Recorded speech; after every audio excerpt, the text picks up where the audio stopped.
conversation with a very, very renowned geologist that we have today with us. Today we have with us Dr. Krishnamurthy sir, who is a very tall figure, literally and figuratively, in the field of geosciences and geology. Sir, I will just give a small introduction about sir before we begin, and I'll hand over the stage to him. Sir is in fact an ex-retired Director General or Regional Director of the Atomic Mineral Division, and he completed his PhD in 1974 from the University of Edinburgh in Scotland, where he worked on Deccan trap lavas. So the title of his PhD was Petrological and Chemical Studies of Deccan trap lavas from Western India, and he did this under the very able guidance of Professor Keith Fox, who was a very, very renowned name in Deccan trap geology.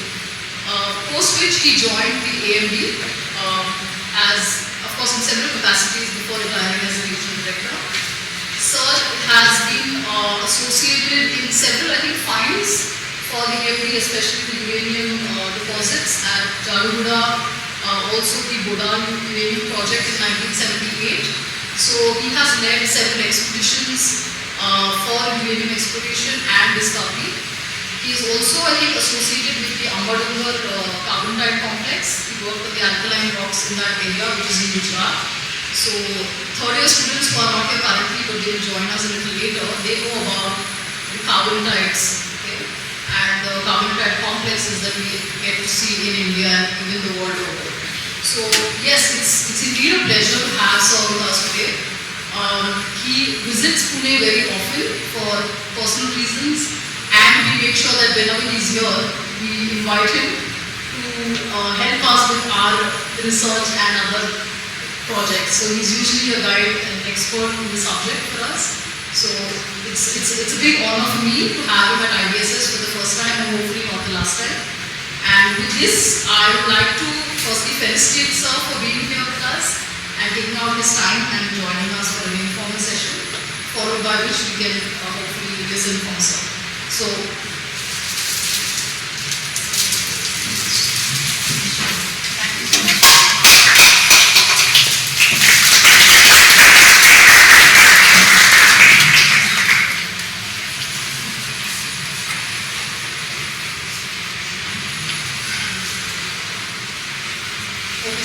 second matter.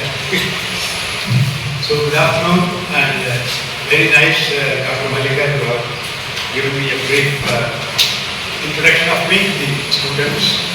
I am extremely pleased because almost a fortnight back when we were here in an examination, PhD Viva-Voce of Shivani Harshit, she said, "Sir, can you talk to our students?" So I said, "Definitely, I enjoy speaking to students of much younger age, because when you get the average age, I become much, much younger. Probably I am now in the 20s. Because you're all the new millennium kids, I'm sure most of you will be post 2000.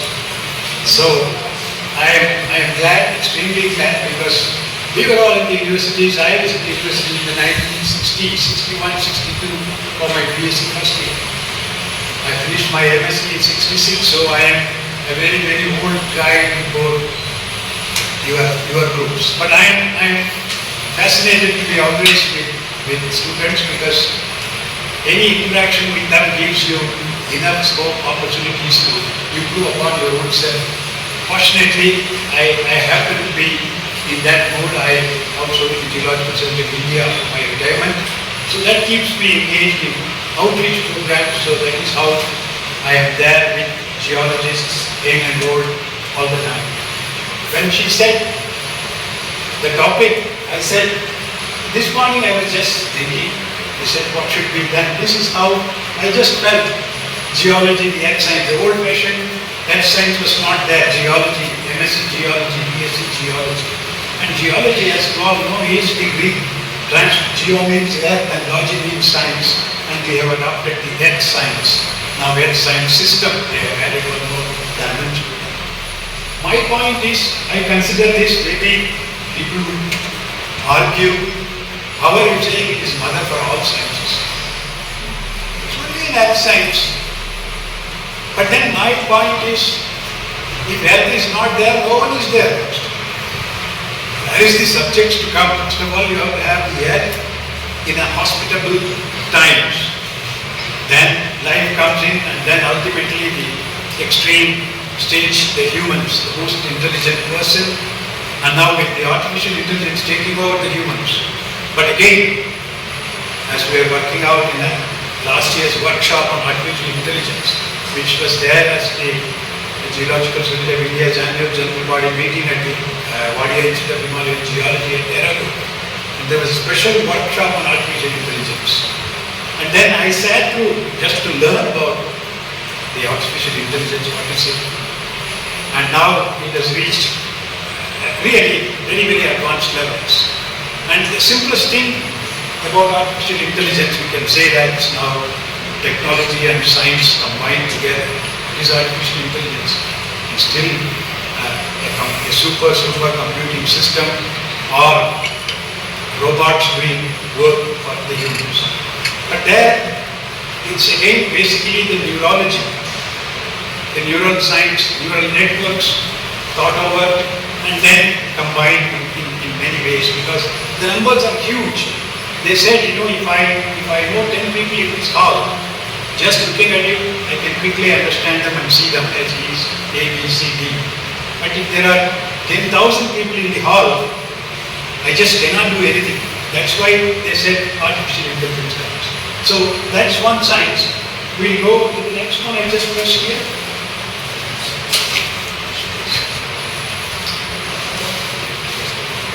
There are only 3 or 4 slides. I don't want to make it. This is the arrow. Yes, this is where I belong to the world school, and my professor, PhD professor, comes from Pune, Dr. Gajanan Rajaram Udas, who was the co-discoverer of the Ambadonga carbonatite in 1963 along with Professor Sukrishwala of St. Xavier's. In fact, this is the 60th year of Ambadonga discovery. And when I joined after my MSc in 1966, when I joined the Center for Advanced Study in Geology at Sagar, he was a visiting scientist at Sagar from the Atomic Minerals Directorate. He had done 20 years of service. He had probably felt, if I come to the university, I may have a settled life. But he appeared in fact for an interview at the Center for Advanced Study in Geology. But the Atomic Minerals Directorate, Professor Wadia was the geological advisor at that time. He said, simply forget about Udas joining or going out of AMD. He is too senior, too experienced to be out of AMD. Subsequently, in 1974, he became director, and he was in fact one of the best directors. And that is why we have Dr. Udas Memorial Lecture from the Western region of the Geological Society of India every year, March 21st. That was his birthday. For 2 years back, 1921, he was born, and 2021 we celebrated his centenary also in this university, and most of you or some of the researchers may have attended that. So this is just to preamble to say that, because when I went into him, he said, what do you want to do? Gentlemen, he said, he's very field man, 20 years of field work. No. I said, sir, I would like to do any work which is economic direct. That is what my point was. I don't want to be doing only academic research, studying. Everything is important. There is you people should know. There is no big argument between pure science and applied science. The physics, fundamentals of physics, the structure of the atom was not known. The accelerator may not have come. So studies on pure science is equally important. But still, you have some fascination. So I told him that I would like to do a PhD program which has some economic merit. I do not be doing. Then he said, you would like to do it on carbonatite? He said, I don't know many of you people, at least the senior people know what are carbonatites. Don't feel inhibited. whatever you think you tell, because it is, many things are correct in geology. Even if you say even if you say wrong thing, it has been there 50 years before. So therefore we introduced carbonatites also. Now, even as a petrology, how much petrology you have been taught the third year students? Yeah, because why it is so, I don't want to be asking you. Because definitely that was one of the aspects of discovery. What happened, I will tell briefly about the discovery. Because this is very formal. I want to talk to you the interaction between young scientists and what you would face if you go after 3 or 4 years to a professor to take up a subject. To me, I told that, and that is because in 63 what happened, Ambadongar, as you know, or you would come to know, it is a very unique deposit of fluoride. It was having fluoride of 10 million tons of fluoride, the geological survey what you are proving, and it had radioactivity. It had radioactivity because they are coming to Windows Directorate. The head office was at Bombay. Dr. Udas was serving from Bombay. Now the western region is at Nagpur. But at that time, Atomic Windows Directorate was only about 49, 50, 12 years old. At that time, much of the office was in Bombay. The supporting system was in Bombay. So he came and surveyed the Ambadongar area at radioactivity. And you know the classical story of marble and limestone or alkaline rocks? You would not know because you have not done into the petrology. See, the carbonatites are, in the simplest terms, you know about limestones? Limestone is very common. Juna, which is used for cement factories. In fact, roughly defined, it is only a carbonate-rich rock. And marble is also carbonate-rich rock, like the Taj Mahal built out of marble. But then there are rocks, and a marble is formed of, if you increase the temperature for a limestone, contact metamorphism at about 550 degrees centigrade, your limestone will get converted to marble. So, in Ambadongar, the problem was very confusing. It had Cretaceous limestones, into which the Deccan traps had come. So you had, in fact, made marbles, what they call remobilized limestones. That is how it was. So the GSI group was working on the fluorides. Dr. Udas was working on the radioactivity, on these carbonate-rich rocks. At that time, again, discoveries, I can leak the information because probably in the October issue of the Journal of the Geological Survey of India, this history is being written as a historical aspect. There are two things which gave a clue to this Ambadongar carbonatite discovery.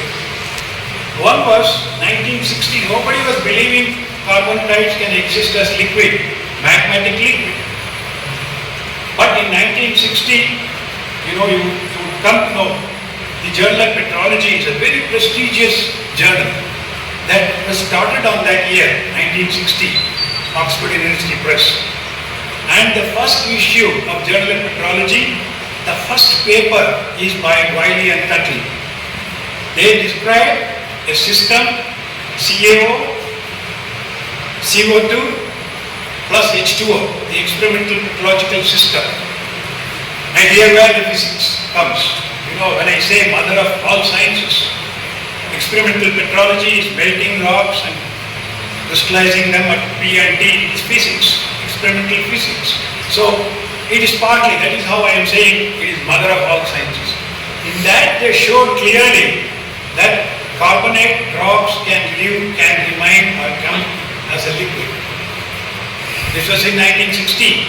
The same year, there was a volcano in Tanganyika, Tanzania, Oldonyo Lengai, that erupted carbonate lavas.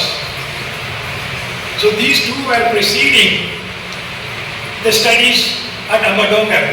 And Professor Sukeshwala is a top-class petrologist. I don't know if you know.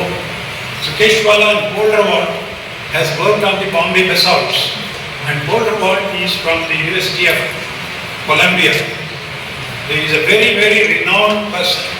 And you know, when you work with renowned groups, you get the latest, what is happening in the field. So Professor Sukeshwala was Dr. Udas's guru.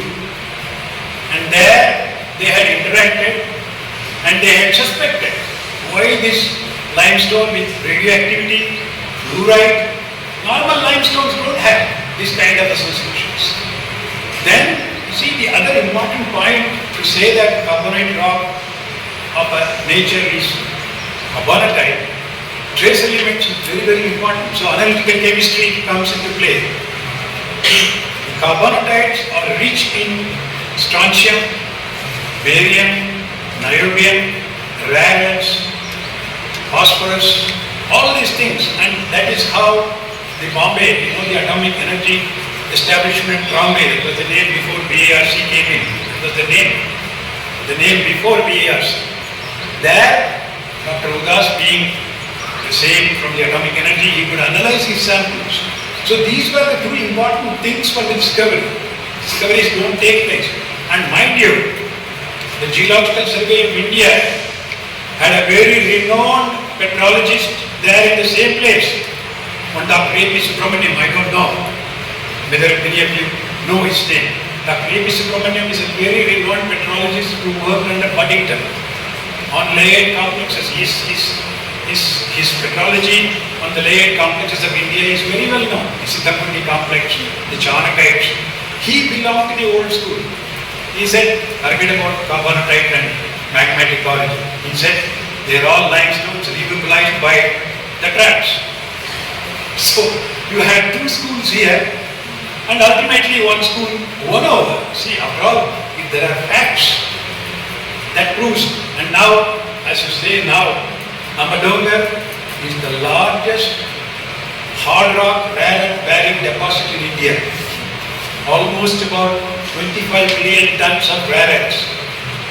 In fact, it is the largest rare earth deposit in India, and that too from a small part of the Ambadongar. It is a ring complex of about, say, 5 kilometer dia. So you can work out the radius, about 2 to 3 kilometers in the radius. You can work out the 2 pi r. And if it is 12 million tons in small part, you can do the mathematics, and probably in times to come, maybe we will be equivalent to China in having huge rare earth deposits. You know which country has the rare earth deposits in the world? China. Bayanobo in China, Argentina, other places. But Bayanobo in China is the largest rare earth deposit in the world, along with iron ore. The problem is, some countries are lucky. It's not that. We are lucky because we have agriculture all the time growing food for us. No other country has this. You know, it seems that Israeli told when he was traveling from Delhi to Chennai, seeing the train all around the land, he said, this is the country, this is the place, this is the climate, we will feed the world with our area and climate. So that is how it is. We are endowed, we are rich in certain aspects. So, but Amadongar is a very, you would also follow, after all you are very young. When you become a professional, maybe for a rare earth company, maybe you will be working in Amadongar, we don't know. But that is a possibility. So this is how my respects to my guru who had put me on my job. So next one, I mean, it's not there, I have only a few things to say.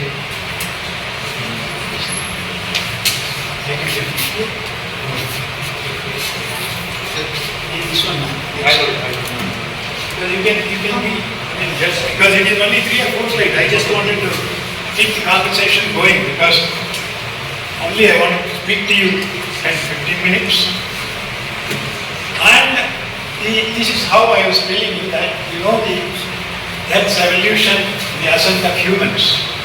And this is where the Earth is very, very unique.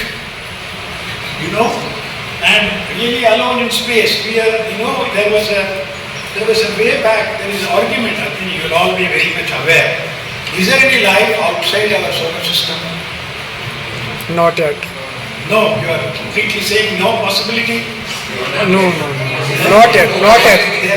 There are solar system like things in the universe. Isn't it? Universe is,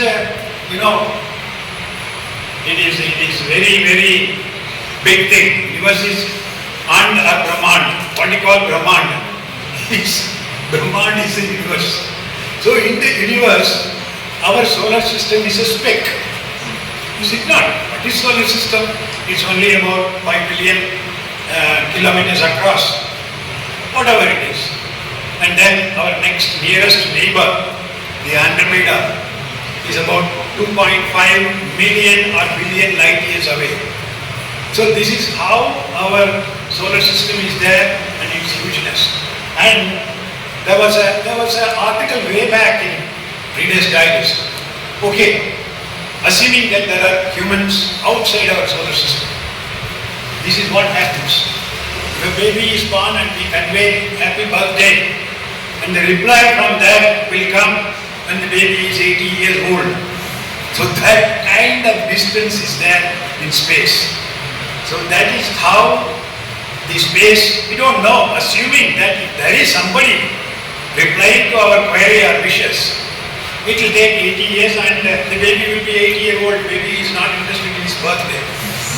So that is how our university is huge, and that is how space, and when as humans we start studying space, how is our birth, how it is formed, and all the science go because of that, physics, nuclear physics, chemistry. So go to the next one. Sorry, because my eyesight from this angle is so this is where it is a request to you, because our great nation has produced great people, and this is where he says it is for you only. Whatever topics, titles you have taken, excel in them, definitely. Your parents have sent with lot of hopes, so you should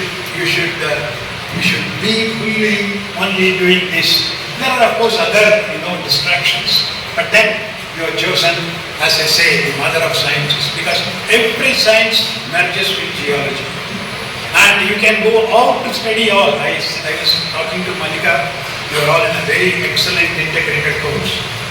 You can do physics, you can do chemistry, you can do geology, you can do environmental science, and everything is related with the earth system science. The next one is, I think it's almost probably, I just wanted to tell only the bricks to rockets. This is how your domain is. The rockets I have put because all the materials which go to make the rocket, you have to give. Whether it is rare earths, whether it is neodymium, or that is yttrium, or lithium, whatever, green energy, whatever it is you who have to provide it with your knowledge, base, your knowledge base acquired by a combination of geology, geophysics, geochemistry, geochronology, whatever it is, anything you name, it would be related to the earth. That is how I happen to say that. Next one, I think it's over. This is the last one, and you're all very much aware. This I just picked up from the net. It gives you the whole lot of links to all domains. You can see the lunar, solar, gravitational currents, whatever it is. Whenever you read any of the subjects, all subjects get covered, and that is how I say it is the mother of sciences. And I think that's the end of it. I just wanted to only tell you, because half an hour is more than that, I would probably leave it to you to ask questions, because it is only a question of give and take, an exchange of opinions, ideas, whatever it is. So here I close. Thank you very much. I again wish the millennium kids, if they want to say, all the very best in your endeavors. Thank you. Let's keep it up. Because I think Madam thought I would be taking more time to get gone away, but we can have a free meeting freewheeling discussions or interactions. No problem, because you asked me, because I had also gone like what Dr. Udas had asked me, what do you want to do, gentlemen? Please. And so I after right now I'm in my PhD second year, so after this I will do my masters, and then I would like to join a company maybe and go into the oil and gas sector. And so from now only I follow these companies especially India ONGC and all. So recently I got to know that ONGC has stopped or halted more of well drilling, especially in the Cauvery Delta region. But as I have heard that it is a prospective basin of natural gas and oil can be found there. So what do you think is the future of such PSUs in India or oil and gas sector to be precise in the coming regime? I'd say it's a good point that you have a focused approach towards ONGC. But one thing is, keep it in mind, the oil was discovered in the early 1800s. I don't remember the dates. You know when was the first oil discovery? In Texas. And then, I think if I remember it was 1790 or early 1800. So we have burnt the oil in a big way, of course, in the later part of 20th century and now. And we have reached a stage, now everyone is saying, don't burn carbon, don't burn oil, don't burn coal and all. So, although your point is good, definitely oil industry is not going to close. But the utility of the oil will come to very, very specific areas. You see, earlier, they were only telling automobiles, oil only. Now, electric cars, EVs. You may burn oil and produce electricity to burn these cars. That is a different issue. So, definitely as a resource, and oil is definitely needed. But then, there are, what we are talking about, Cauvery Basin and other basins. See, as long as you are also environmental people, as long as it is not damaging the environment, of course, oil is there much below the ground. There is nothing. Surface activity continues. All the paddy fields of Tamil Nadu in the Cauvery Basin will thrive. In fact, they were not allowing also for drilling. In the Cauvery Basin. So, what I am saying is, certainly ONGC may have shelved some of the programs for the time being. But I am sure if there is oil, definitely they will take it out and it is required for certain sectors. See, oil heating is required in industrial sectors. You don't have to burn the oil. Simply, like water, the oil will take a longer time to heat and that heat can go into the system. So, oil has its own importance and it's good. Definitely keep no saying that after your MSc you don't want to go. You may go to some oil companies in US or in Middle East. Because see, currently Russia is living only on oil. Otherwise Russians don't have anything, no agriculture or in a major way. Minerals are there, but only oil supplying to Europe, supplying all over the world. The Siberian basins of oil, North Sea oil. Thank you, good. All the best to you.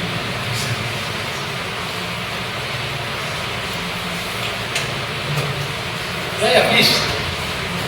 Question is that why every human should study geology? Like we are now discussing now.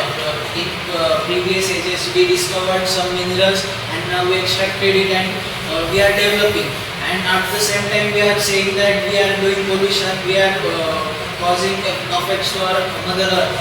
So, like, why to study this? If we are just we study and then we research some minerals and then we extract and then we do pollution. Again, this cycle is doing, and why to study this geology? Yeah, no, see, I in partly you are correct, but then see, it is science doesn't end there. There are whole avenues are there.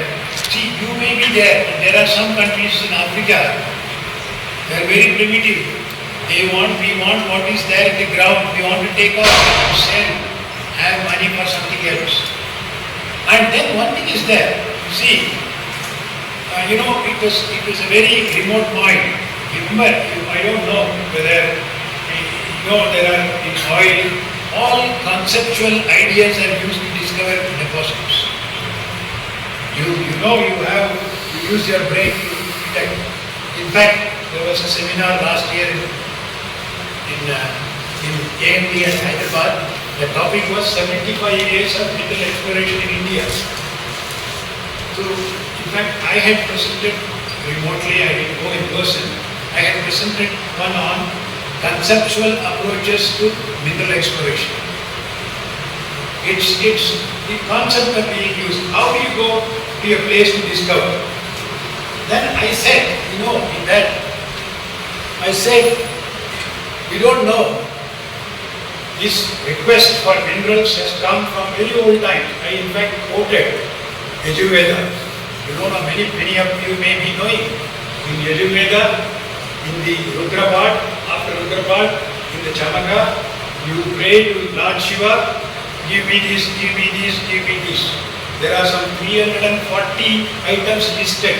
I don't think anybody has listed that kind of comprehensive wish list. You can go to Google and find out what is the wish list which Shiva was being asked by people. In that, it says one stanza says, Asma chame. Asma means rocks. Mritika chame means sand, soil.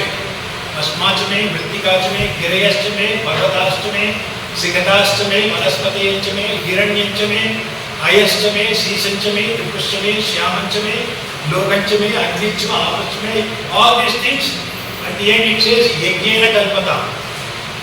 Yajnana kalpata means you have to go and observe with your hammer, your counters, in 6 meter counters, you have all kinds of spectral reflecting gadgets.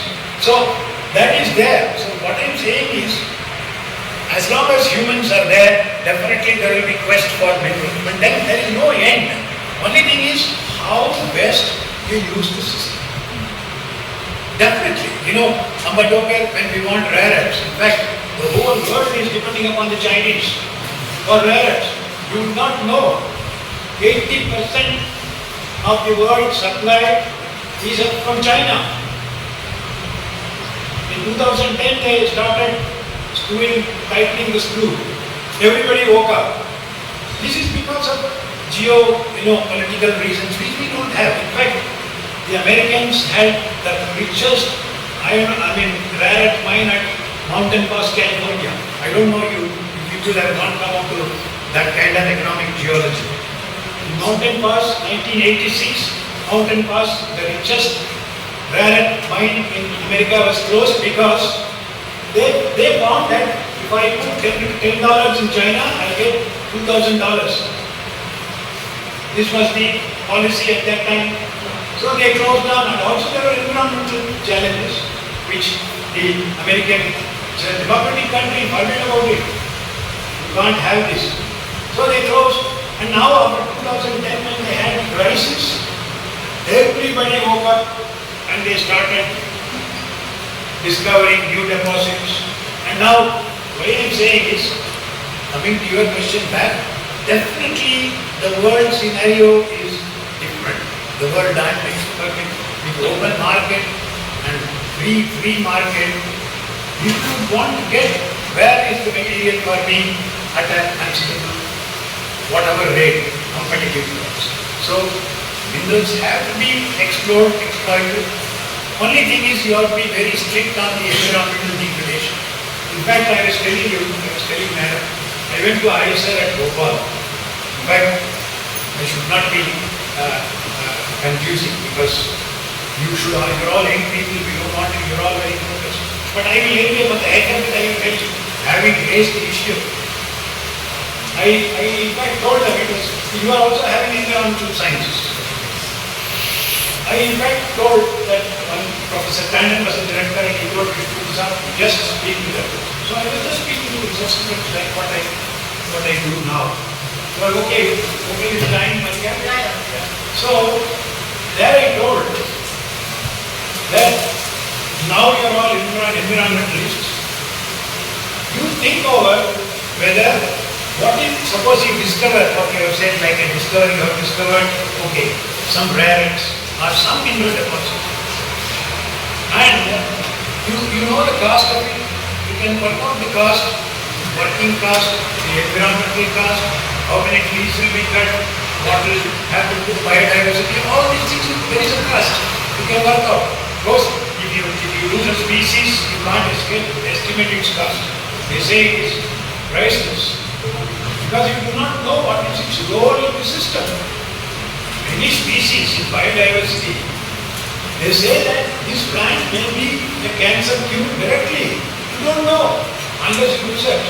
So that is how I was even going, almost becoming a black sheep among geologists. I said, stop geology, stop exploration, do work out. And I was not saying that, I said import from other countries. Because you want to protect your backyard from nice trees. Say import, I said Japan, Korea are doing that. They don't have any mineral. Japan and Korea, they simply import everything. But they have gone into the Japanese, because of this rare crisis, they are getting only from outside. When the Chinese were really screwing up, the Japanese went to the deep sea mud to remove rare earths. So it is constrained by many factors. But I think we should certainly be doing. The environmental factors definitely have to come into play in a big way. Like when we say green energy. Why we are saying green energy? Because CO2 increase, climate change, all problems. Rains don't come in time, or floods come extraordinarily. So I think we need to definitely, that is why your important becomes more. Our studies become more. Whether it is pure science or applied science. In any branches, chemistry, geophysics, physics, applied physics, mathematical physics, modeling, everything together, and that is how I say that everything is related to our Mother Earth, and that is why this morning only I thought about it. Why should I not say it is the mother of all sciences? This is for big discussions. But I just thought when she said, just speak to them, it occurred to me and I had to. You can think it over and in fact get back to me with your questions. Sorry, you are not correct. So nice meeting you and talking to you. Are there any questions? Sir, also another thing I would like to ask now, focusing on our country itself. Okay, so how do you see India economically dependent on industries related to geology? There's in the last couple of months, especially in this year, where India, like the Ministry of Mines has stated the 30 critical minerals list, and also a lot of new discoveries has taken place in Kashmir, Andhra Pradesh, and also private companies belonging to India has found resources in other countries as well. So how do you see India as? Yeah, good. It's a good question because this has always been we have been ourselves in our level also we discussed. See, the problem is India as a Commonwealth country, we got our freedom 1947 here in the Amrit Kaal, we celebrated 70th day yesterday. But you see, our exploration policy, when we were all together, like our Commonwealth countries, Australia, Canada, UK, leave America, at least Australia and Canada, which are very, very mineral rich countries. And why they have become that much rich? Because it's not that they were inheriting all the minerals, it has to be discovered. So they need the discovery by studying, by doing research and things like that. Coming back to your point is, what happened in India is that right from the beginning of our independence, everything was in the socialistic pattern. They were not allowing private companies to come and invest, particularly mineral industry. See, the mineral industry is high, it is industry. I will put, say, 50 lakhs in exploring some, say, 5,000 square kilometers. I may not get anything.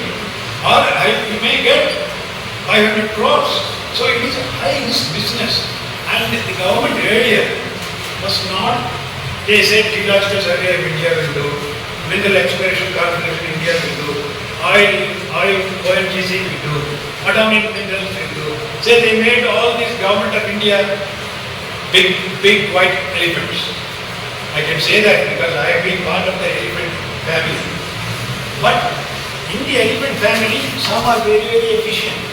Because we were with Department of Atomic Energy. And atomic energy is not that you say some lithium is available and go away.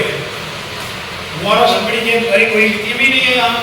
Like this Kashmir, they highlight lithium as if we have the biggest bhandar of lithium in the world. You can't work out like that. If a rock has 10 ppm of lithium, you work out 5 million tons of rock and work out, say, 50,000 tons of lithium. How are you going to take it out by? Whereas in AMD, in our department, you have to discover, you have to prove and hand it over to the next company. Uranium means Uranium Corporation of India. If it is rare earths, Indian Rare Earths Limited, they will beat you. Itna hai bhai, idhar hai, kahan hai, batao.